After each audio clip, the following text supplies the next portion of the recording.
All right. I'm so excited to be here with Mason.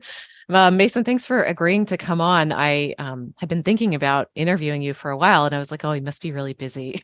I always have But time for you, Camille. yay. Awesome. Well, what I was thinking a theme for our interview would really be kind of a behind the scenes at HerbRally, because I know you have such a robust platform. And I think a lot of people, especially when they're starting out, probably feel like, oh, he must have some special sauce or there must be something behind it. And one of my things is like we all just sort of put one foot in front of the other and wind up where we are. So I think it could be really helpful to hear more about, how you got here and what's going on that we might not see from the outside. It's Um, really neat that you say that HerbRally is a robust platform because you're right. It did start incredibly small.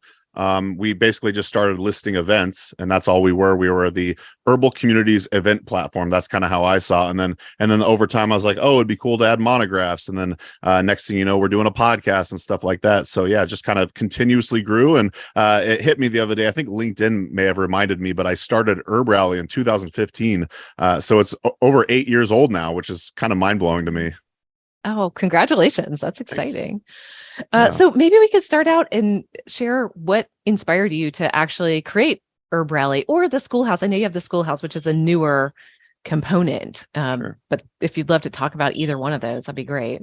Yeah, let's start with HerbRally, and maybe we'll get into Schoolhouse later. But basically, I was the events coordinator for Mountain Rose Herbs for 11 years, or maybe a decade or so. And several years back, I decided I was looking for a spot on the internet that listed herbalism events, and there were a bunch of websites that listed some of the main conferences. I want to say maybe like maybe American Herbalist Guild will list their events, and I would kind of piecemeal together like to find out where different events were happening and whatnot. But I thought it'd be cool on the internet to have one place where you could go and find herbalism events in your neck of the woods, as we like to say. And so I just decided to purchase a Squarespace website and just start listing them, kind of as a benefit for my job at Mountain Rose Herbs, but also, yeah, I really adore the herbal community, and I just kind of wanted to, know what was going on from the big herbal conferences, but also down to your smaller lectures at the local library, the small little plant walks happening in some random town and stuff like that. So,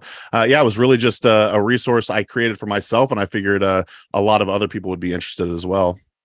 Yeah, and they are. Yeah. It's really cool. And so how did it evolve from there? So you started out with events, you got the website, you just did it. How did you, well, first of all, did you compile them yourself? Did you reach out to people to say, hey, submit your event? Like what was the process there? And then also, could you tell us how things evolved from that point? Yeah, kind of a little bit of both. I signed up to a lot of different herbalist newsletters. So anytime a newsletter came in where it listed their event, I would and I still do this to this day.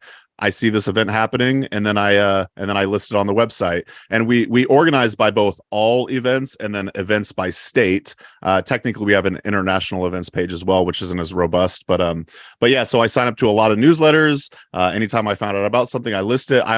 We also do list we have a event submission form as well. So that became more and more popular over the years, and people to this day still submit events through that same form. But yeah, basically, I also have a Google Doc where I have tons of different herbalist websites with their events page and a link to it. And when I have like off time or whatever, I go through that list and I look at what's happening on their calendars, and I add the events that way as well. So it's all manual. It's all done by me. I have had help in the past, but most of the time it's been mostly me adding these events. Wow. Yeah. Wow. And I just want to like highlight for people who are listening the service component of this. Like you saw a need, you thought it would be cool to do it, and you did it. And I'm guessing, we haven't gotten to this yet, but I'm guessing that doing that got you all these connections and integrations with different people doing cool stuff that has allowed you to kind of keep going with this work. It's Pretty been neat. very helpful, especially for the relationship building component. Like people are thrilled that there's a place online that lists their events. And I've actually had, I remember working an event for Mountain Rose Herbs when I was in Portland at I want to say it was the Traditional Roots Conference. And someone came up to me at the Mountain Rose Herbs table, and they're like, "Hey, Mason," they knew me from HerbRally, and they said, oh, we're here because we saw this event listed on HerbRally, and it just made me so happy knowing that people were actually using it for its intended purpose. Yeah, I love that. I Yeah. love that. So great. I use the event submission form. Yeah. I submit things on there. It's definitely worth checking out for people who've got stuff going on. So tell us what happened from there. How did things evolve from the event listing feature? Yeah. Oh, I do want to point out too, we actually list virtual events now. I'm since the whole COVID situation, I kept getting that request. Why don't you list online events? So we started doing that as well. So that's another component that you could check out. herbrally.com/distance. I'm sorry. Yeah. Distance. So we listed events, and then we also started listing herbalism schools all over the US, which we also break down by state. So if you go to herbrally.com/schools, you could hopefully find an herb school in your area. But then so we added that component. Then we started adding monographs. I was really into the idea of having HerbRally be a home for these lengthy, well-written monographs with stories and experience integrated into them. That's because I like monographs where there's sometimes just super basic, where it just like lists the range and the Latin name and the medicinal uses and whatnot. But I really wanted the monographs to also include like story components from that particular herbalist. Those are the ones that I found enjoyable to read. And we do have some more basic ones on HerbRally, but a lot of them you'll notice if you go there, they're super long. Like I want to say we have a 21-page calendula monograph on our website. So yeah, I really like the lengthy ones with stories integrated as well. Mm-hmm. Yeah. Go for it. Well, so how did you get people to write those? What's the deal there? Did you see somebody who had a great monograph and say, hey, can we publish that? Or how did that process happen? Yeah. So I want to say the original monographs that we had, I paid some of my herbalist friends like so much money per word. And that's kind of how we got it rolling. I was essentially investing this money into this website. I wasn't really sure it was going to be a business per se at the time, but to me, it felt worth it to do that. We have had other monographs submitted by herbalists where they just hooked us up, and I think for them, they viewed it as like an awareness or marketing situation for them to bring awareness to their school or whatnot. But yeah, I want to say a lot of the original monographs were paid by me straight out of pocket just to have them write it. Yeah. So this is all happening while you are still working at Mountain Rose. Yeah. It's kind of like a side project that you're just funding Mm-hmm. on your own. So you're paying for the hosting, and like there's no monetization at this point. Is that right? No, I was just interviewed on Herbal Radio with Mountain Rose Herbs, and a similar question was asked, and I was like, I probably didn't make money for maybe the first 3 or 4 years of maybe a tiny amount here and there through like affiliate sales and whatnot. But yeah, it was self-funded for the first few years, and it was barely even really a business. So yeah. Okay. All right. So you started getting the monographs on there, and then how did things evolve from that point?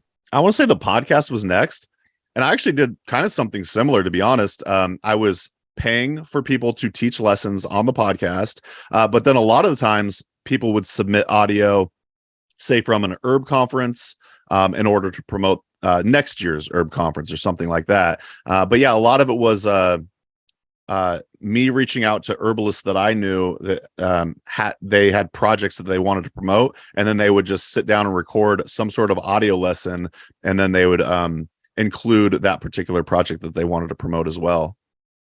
So cool. Yeah, it started out, I want to say, as like maybe about an episode a week, maybe sometimes more. But yeah, I was very consistent with it. And all I would do for a lot of these was I would sit down and record like an intro, and then plug that particular herbalist. Got it. Yeah. All right. Yeah. Cool. And then is this about the time that you started putting more like time and effort into HerbRally, or like at what point did you decide to kind of step away from Mountain Rose and then really put all your eggs in? I don't know if all your eggs are in this basket, but put more eggs in this basket. It really all my eggs were in this basket. But the way I look at it is I always tell people to set like a 10-year goal. If anyone's ever asking me for like, say, business advice or something like that, I always just say, set an extremely long-term goal. And that's what I did. I said, I want I would like HerbRally to be the way that we make our living after 10 years. And we essentially, we were able to quit our jobs at Mountain Rose Herbs, me and Amanda. Amanda's now the co-owner of HerbRally as well. She's also my wife. But we both quit Mountain Rose Herbs pretty much roughly the same time because HerbRally was providing enough income for us to be able to do that. Wait, what was the original question? Oh, well, you basically answered it. Yeah. So how did you get to the point where it was making money? Because so far up to now, it's been sort of like, oh, you're paying. Yeah. So how right. did you start to get money coming in the other direction? Yeah. So all along the way, I'm kind of picking up different business ideas for HerbRally, how we actually could make it like make a living off of this. And I want to say the first thing that we started really doing was affiliate sales, which was essentially us promoting different herbal education products. And then we would get, say, a cut of that. And I remember one time we were explaining this to Amanda's dad, and he's like, oh, so like a pyramid scheme. And I'm like, it's not really a pyramid scheme. It's really it's just like it's just you're taking a commission for that particular sale of that product. So I feel like ethically good about it because we're promoting the products from people that we know, if that makes sense. Yeah, I don't think it becomes a pyramid scheme unless you're recruiting people who are then going to recruit more people. It has to keep going to be a pyramid. I just really hope to this day he doesn't think we're just running a pyramid scheme over here at HerbRally. Definitely not. Yeah. Okay. Yeah. And so so at this point, is that how things are going, or how are you making your money at HerbRally? Is it mostly affiliate still? Yeah, so I'd say a lot of it is affiliate. We're also accept advertising dollars. So for the first, again, like maybe 6 or 7 years of running this thing, we've always listed herbalism events for free. We still list herbalism events for free, but we decided that maybe people might want extra exposure for their events. So we added these different tiered options for people to promote their events. And that's actually been really helpful for us. So we have a decent sized newsletter. So then we're able to put extra exposure on these types of events. So yeah, we get advertising dollars, affiliate sales, and then we also, as you were mentioning earlier, our HerbRally Schoolhouse. We also have an option for folks, if they like what we're doing here at HerbRally, they could become a member. And basically what that entails is a private member area where there's exclusive content. And that's kind of our way of saying thank you to our members. But really, the way I look at HerbRally Schoolhouse is for people that appreciate HerbRally as a service, that they're able to just provide $10 a month for us. And that helps us keep the lights on here. And yeah, we have roughly 210 members, something like that. That's awesome. Yeah. Cool. All right. And how do you curate the content? I've been so curious about this ever since I kind of got connected with your work. So how do you how do you find all these cool people and all the different things that you've got that you promote on the podcast and then the website? How do you manage that?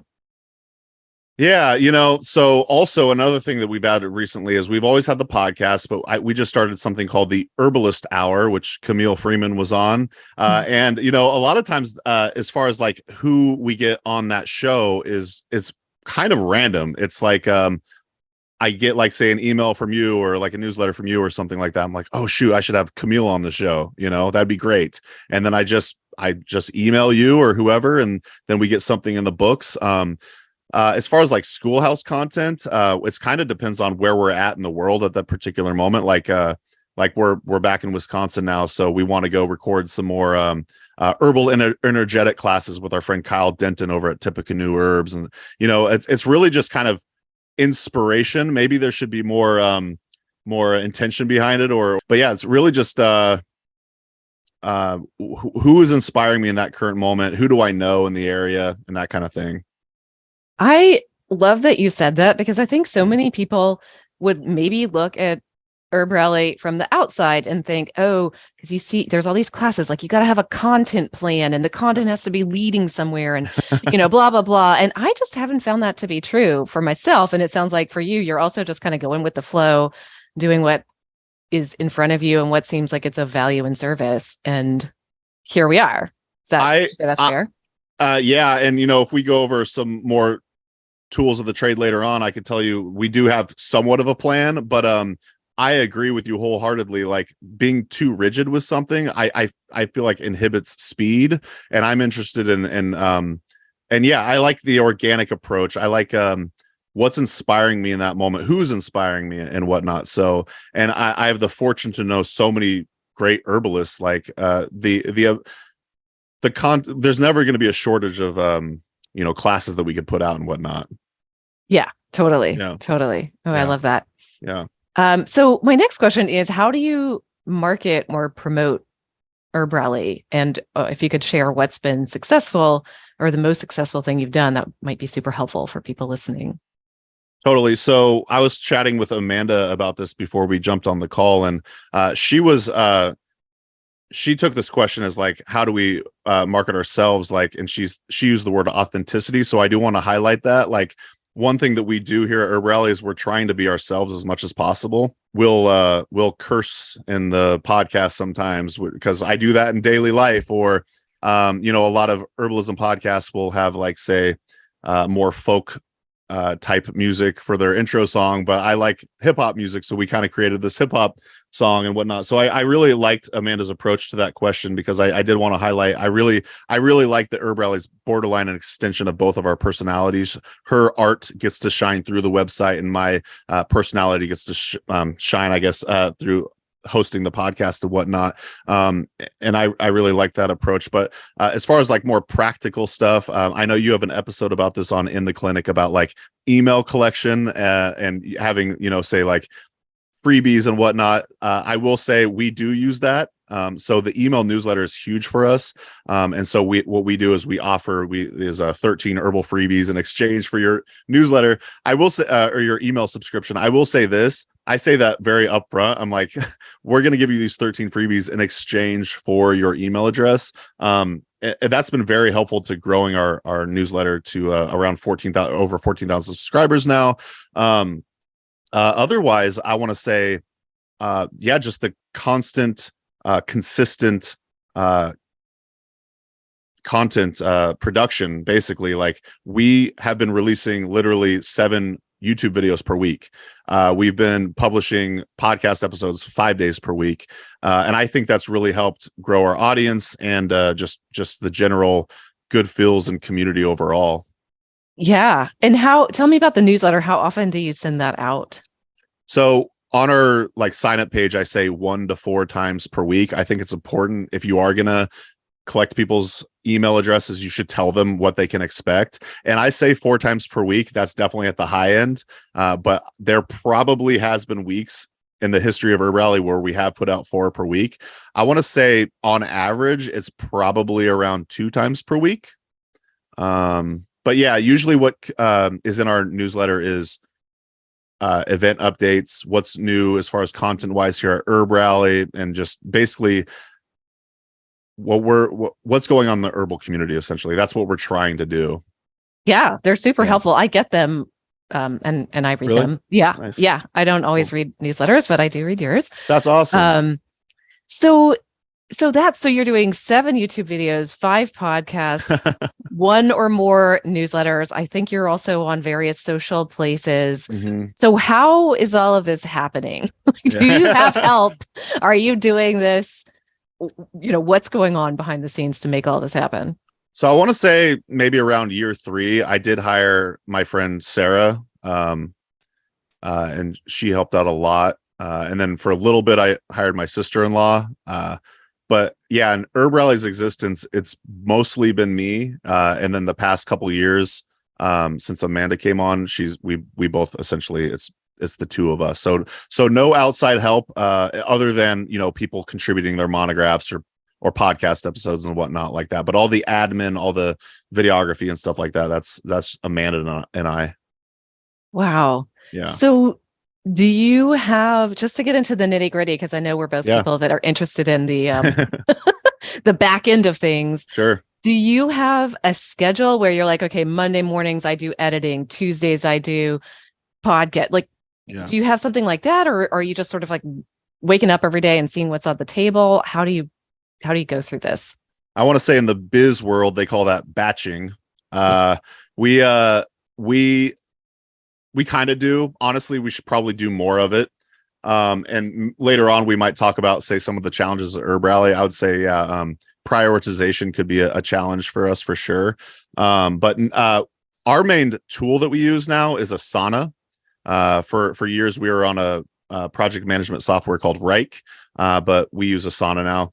Either way, I highly recommend for anybody listening, use some sort of project management software because it's essentially a glorified checklist, but then you're able to assign who's in charge of that, the date it's due. You're able to shuffle it around, of course, but it's so useful for us. So yeah, the nitty gritty behind the scenes is we are constantly keeping up on our emails and keeping up on our Asana checklist. And that's basically how we get everything done.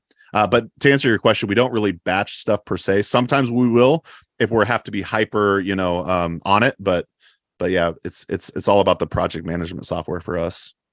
Got it. Okay.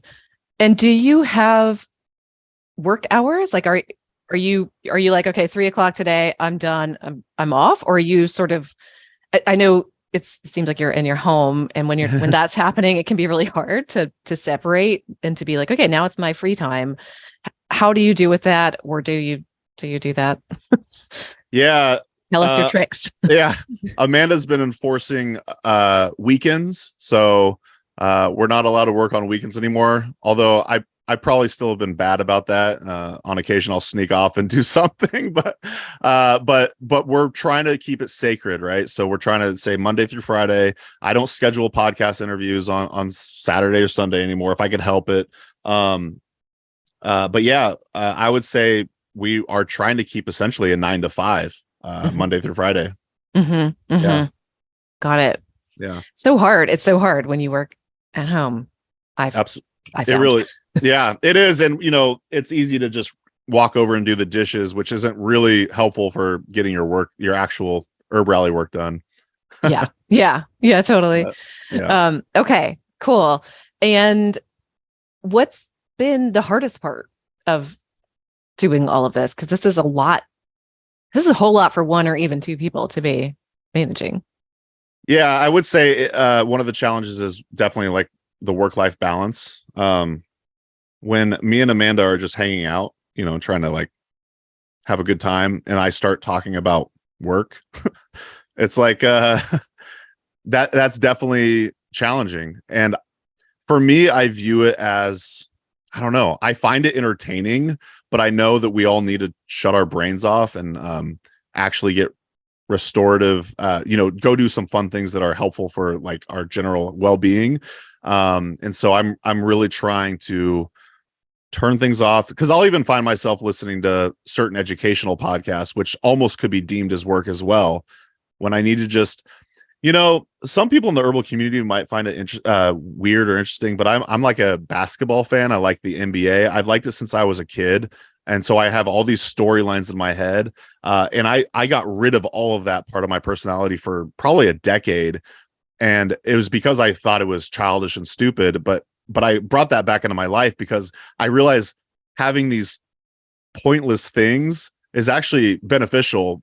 Why would I deny myself that childlike, sense of, I just love the NBA for whatever reason, but I'm allowing myself that to have that again. So yeah, I'd say work-life balance. Honestly, I want to also mention, do you have any feedback on that? Sorry.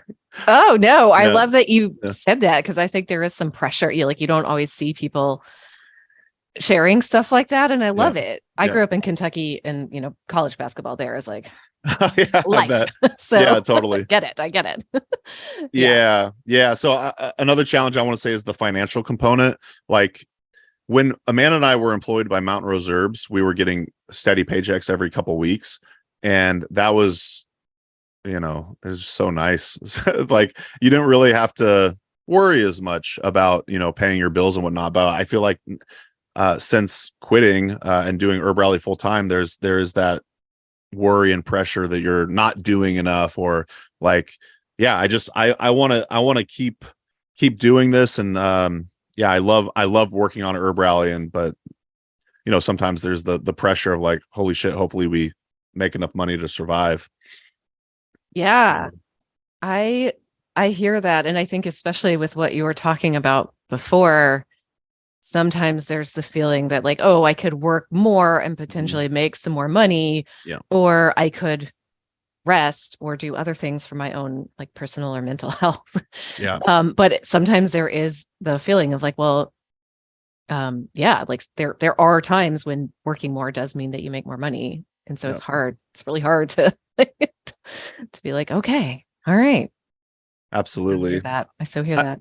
I guess one other thing I wanted to touch on was prioritization. And I may have talked about this earlier with the project management software stuff, but sometimes I find me and Amanda get really excited about this like shiny new project, and it's really like, oh, we really want to do this, so we start working on it. We start putting a ton of energy and effort into it, and then we realize we're neglecting, say, the accounting side, or something that we really actually have to do, pay our taxes and whatnot. And we need to just shut down the excitement for this new project and actually get the other important stuff done. And yeah, I would say that's a challenge for me, at least. Maybe not Amanda as much, but yeah. Oh, I so hear that. And sometimes it's also it's the same thing of, well, I could do this fun new project and it is also going to eat into the time that I thought I was going to rest or do something else. Yeah, I hear that. Yeah. It's like, oh, these are the things that are actually bringing in money and paying my paycheck, and like the need to keep the wheels on the bus. So I need to do things. Yeah. I get it. I totally get it. I have like at least 1,000 ideas of what I could do if I only had like 48 hours in a day. Right, exactly. Wouldn't that be nice? A few more. Yeah. So you shared a little bit about how HerbRally kind of got where it is. Yeah. And you hinted at there is some kind of big picture plan. Can you give us a sneak peek into either the big picture plan or some future things that are coming up down the road for you or HerbRally, or both? Yeah, if I alluded to some sort of big picture plan earlier, I was unaware of that. So no, it's fine. Our goal is just to keep growing the platform at a steady pace in order to fund the lifestyle that we want. And I want to be clear, I feel very, very, very grateful for the position I'm in. When I was younger, I could have never imagined myself here at where I'm at now. Like, I can't even believe that this is what I get to do. It's so cool to kind of like look back and see where I came from, how far I've come. And I have so much to be thankful for. So yeah, I just want to keep doing what we're doing here at HerbRally, growing the platform. I will say we do have a plan for which maybe is what I was suggesting earlier, but we are going to come out with some sort of book series eventually, which is really fun because, again, it's going to get to combine, I want to say, the two best aspects of what Amanda and I provide: my relationship to the herbal community and her ability to create beautiful art. So without going too far into like the details of what the book's actually going to be, which, Camille, I want you to be in it, so we got to link up in person at some point. But yeah, so I would say we're really excited about the book series. But other than that, I'm the most excited for the Herbalist Hour right now, the new podcast series. It's just, I was so scared to do that, and I was like, one of the things I was telling myself was like, it's not even going to be that fun to do. And now that I'm interviewing people, I'm like, oh, this is my favorite part of what I do at HerbRally. So yeah, I would just say just steadily grow the platform at a reasonable, balanced pace. Yeah. Oh, I love that. And I, just to put in a plug for the Herbalist Hour interviews, they are super fun. I love listening to them. And I always feel like I learn some things about just myself and my practice, but also the people on it. It's really cool. So Thank you for saying super that. appreciate them. That's awesome. And I think the plan that maybe you had alluded to was perhaps more like a marketing, like the method behind the madness. And so I did, if it's okay, I want to ask one unscripted question, which is about from the marketing or promotional perspective. Do you have like teachers or books, or is this just things you're picking up along the way? Like, what resources are you drawing on in terms of how you think about your own marketing and promotion? Yeah. So a lot of it was informed by, technically I worked 11 years at Mount Rose Herbs, and that was in the marketing department. So all while working in there, I became kind of hyper obsessive of reading various or listening to podcasts in the marketing sphere, which a lot of the people in the herbal community would probably be repulsed by. And So I could give some suggestions, but currently what I'm really enjoying is like learning about YouTubers and that whole world, because there's a whole world dedicated to, they call them the creator economy. And so one of the two people I really like listening to, their names are Colin and Samir. And they have a whole podcast and platform dedicated to the creator economy. So I recommend them. They're just a couple sweet guys, and they have a lot of great insight and tips. I also listen to Nick Nimmin live.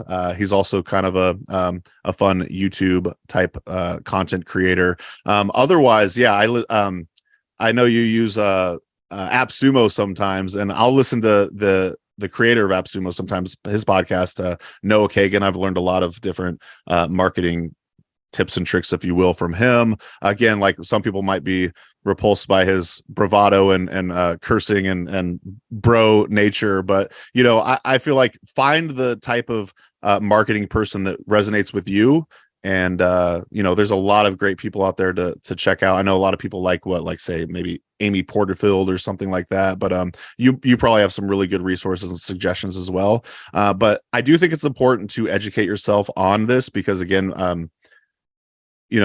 don't know, like maybe herbalists a lot of times underappreciate the value of like marketing and business and whatnot, but it's also super important because that's how you make your livelihood, and it doesn't have to be sleazy. I guess that's my rant.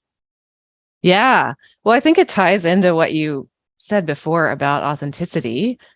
Some of it is about showing up frequently and being yourself. Yeah. And I think and then paying attention to what happens.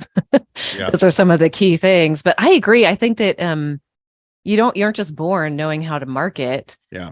And so you have to learn somewhere. And if you don't put some thought into it, you wind up learning from people who are kind of sleazy. So it's like, well, might as well look around and see who's doing it in a way that you resonate with or appreciate, or at least take the good things, piece it together from the different resources that are available. Absolutely. Yeah. I think what I find is the best form of marketing really is just giving as much as you can to your audience. And that's what honestly, that was one of the perks of self-funding HerbRally the whole time I worked at Mount Rose Herbs, because I never really wanted or asked anything from anybody. I was just trying to give as much as I could to the herbal community, and I had a paycheck coming in on the side, so it was easy for me to do that. But yeah, I think if you give your audience as much as you can, things will hopefully work out. But yeah. Well, and I think it's really clear from kind of being in your ecosystem that you're still doing that, and you're getting paid, which I'm sure everybody loves for you. Yeah. But it's like that whole spirit of service goes a really long way, and just being like, what do people need? What could they use? What would be helpful right now? Yeah, and it's the perfect cross section of what people find helpful and love, and at the same time, it's what I find helpful and what I love. I love doing this. Like that's why we have the energy to continuously put out all this content, because every new video we publish, I'm like, yeah, this is so great. We're building the library of what we're offering to the world. So I love it. Yeah. That's amazing. Yeah. Well, so for our last question, could you share a little bit about how people can get involved with HerbRally, whether it's, like you already mentioned, joining the schoolhouse or writing a monograph or maybe doing events? How can people take part in what's happening here? Yeah, all of the above. I mean, if you want to know what's happening in the herbal community, you could join the newsletter. Also, I'd say subscribe to the YouTube channel, and I know you and I talked about this on our interview, and you also have an episode dedicated to it. But like, if you watch a video and you enjoy it, one way to get noticed or, to participate in the community is to actually comment, just say hi or some sort of a takeaway you may have had, but that's not required. I'm just saying, if you want to participate in the community, the HerbRally community, that's one way to do it. Join the newsletter. We also do have a Facebook group, which you could join. And there's a lot of people in there just kind of participating by sharing their events that they're up to, or, sometimes people will ask general herbalism questions. But the main reason for the HerbRally group is to share events and stuff like that. But otherwise, the HerbRally Schoolhouse is another way if you want to kind of ramp up your support or participation in the HerbRally ecosystem. Yeah. And I will just highlight what you just said about, liking a video or commenting on something that you appreciated, writing back to a newsletter and saying, hey, this really helped me. Just ties into that comment you made earlier about somebody coming up to you at a conference and saying, I'm here because of you. Totally. Y'all, it goes such a long way to making someone's day, to just, if you really enjoyed something, to just let them know that it made a difference. It's not like a, SEO boosting, like we're trying to ask you this because it's going to, advance our influence. It's like, no, it makes it all worth it when you're creating something and somebody gets something out of it. It's really awesome. And I think people feel like, it's so big. You've got 14,000 people on this newsletter. It's not going to make a difference if I write and say, I loved this, but it really does. Yeah. I couldn't agree more. And I'm telling you, anytime we get a comment, a positive comment, negative comments, I'm learning to deal with. In fact, I kind of look forward to them now. I'm like, it helps build thicker skin for me. So, but yeah, like the positive comments go a long way. And yeah, like you said, when those people came up to me at that table, it really, like, I still talk about it to this day. Like, I brought it up several podcasts now, so I love it. Yeah, it makes all the difference. You can make somebody's day in just like 30 seconds by doing something like that. Totally.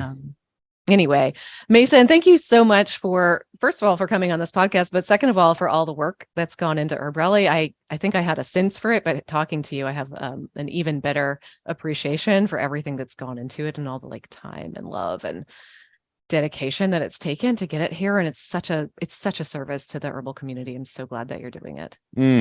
Oh, thank you, Camille. You made my day. I really appreciate you saying that. And yeah, thanks for having me on your show. And thanks to y'all for listening. All right, everybody go check out HerbRally if you don't already know about it. And I'll talk to you soon. Sounds good. Thanks. Hey everyone, this is Mason with HerbRally. Thanks so much for watching today's video. If you liked it, please give it a thumbs up and also go ahead and subscribe. We come out with new herbal content each and every week. If you didn't know, HerbRally also lists herbalism events. We list herbalism events chronologically. We list them also by state. So you can just go ahead and search by Oregon or Wisconsin or wherever you live. You can find out what herbalism events are happening in your neck of the woods. We also list herbalism events, virtual herbal events. So if you can't make it to an in-person conference or plant walk, we list lots of virtual events as well. To find out more, you could go to herbrally.com/events or herbrally.com/virtual. But if you can help it, I would highly recommend trying to go to an herbalism conference. Those are some of the best learning experiences I've ever had, and that's where you can find different herbal teachers, and then maybe you could perhaps take their apprenticeship. But yeah, just do what you can. Get out there and learn about the herbs, like yarrow, dandelion, corn, all the above, like all the medicinal herbs. And we'll see you out there. Hope to see you at an herb conference. All right, bye.